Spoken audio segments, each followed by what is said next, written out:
राम दीदी जी। जय श्री राम, जय जय श्री राम। सो दीदी जी, क्या भूत होते हैं और आपने कभी भूतों को देखा है? बहुत अच्छी बात है और बहुत अच्छा प्रश्न है।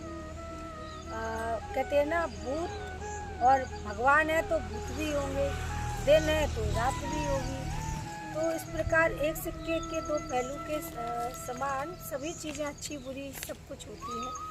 भूत मैंने देखे तो नहीं है, पर सुना जरूर है और उनकी सच्ची घटनाएं भी सुनी हैं। कई ऐसे केस भी आए हैं जहाँ पे कोर्ट में भी फैसला हुआ है।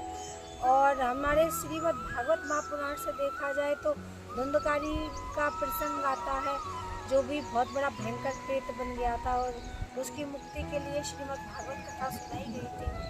तो इस दृष्टिकोण से ये देखा जाए तो भूत होते हैं, पर आजकल मनुष्य ही भूत का अभिनय करे दे रहा है, तो भूत की मुझे तो नहीं लगता कि कहीं आवश्यकता पड़ रही हो।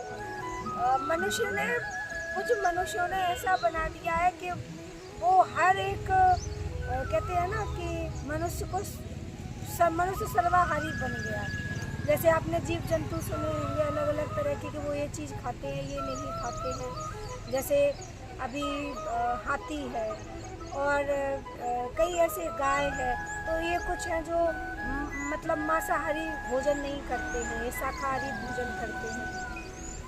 तो उनकी भी अपनी एक वो है कि हाँ, हम शाकाहारी भोजन कर रहे हैं।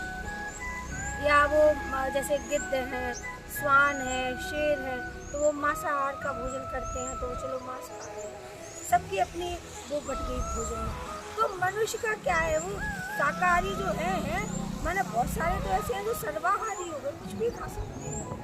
तो ऐसा भी कई जगह होता है।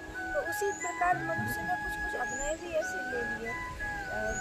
ये मतलब हंसने का भी विषय हो सकता है कि हाँ, ऐसा भी हो सकता है। हाँ, ऐसा भी है कि मनुष्य ही भूत ही बन जाता है, जिंदा भूत। मतलब जब उसको क्रोध आता है तो देखो उसका भूत से ज़्यादा डरावना मतलब उसका वो होता है। तो ये चीज़ें हैं। बाकी का अगर शास्त्रीय दृष्टि से देखा जाए, अध्यात्म की दृष्टि से देखा जाए, तो भूत और भगवान दोनों ही होते हैं। जहाँ भूत होगा वहाँ भगवान रक्षा करने आएंगे। कहते हैं ना, नेगेटिव नहीं होगा तो पॉजिटिव का आनंद कैसे आएगा। तो उसी प्रकार कोई भी चीज़ हो, यदि वहाँ पे जब तक कहते हैं आप अपनी मंजिल को प्राप्त कर रहे हो, तब तक उसको लोग अप्रिशिएट नहीं करेंगे, प्रशंसा नहीं करेंगे, जब तक आप उसे संघर्षशील होकर नहीं कर रहे। आपने कई उदाहरण देखे होंगे कि किसी व्यक्ति ने इतनी मेहनत करके वो उस लक्ष्य तक पहुंचा, तो जिसने वो लक्ष्य को पाया उसको भी खुशी होती है कि उसने कितनी मेहनत करी, और जो उसको देख रहे हैं उसको पाते हुए मंजिल को, तो वो भी बहुत खुश होते हैं। तो इसी प्रकार आपका जो प्रश्न था भूत और प्रेत से संबंधित, नेगेटिव और पॉजिटिव एनर्जी होती है, इसमें कोई दो राय नहीं है। जो सत्य है व्यक्ति को वो मानना ही पड़ेगा, क्योंकि जिसने जन्म लिया है वो मरेगा भी, और जो तृप्त नहीं होगा वो भटकेगा भी। तो दोनों ही एक सिक्कों के पहलू हैं। पर हमने तो इंसानों में भूत देखे हैं और इंसानों में भगवान भी देखे हैं। तो मेरी बात ये है इतनी सी। आप सबने मुझे ध्यान से सुना, उसके लिए बहुत बहुत धन्यवाद। जय श्री राम, जय हिंद।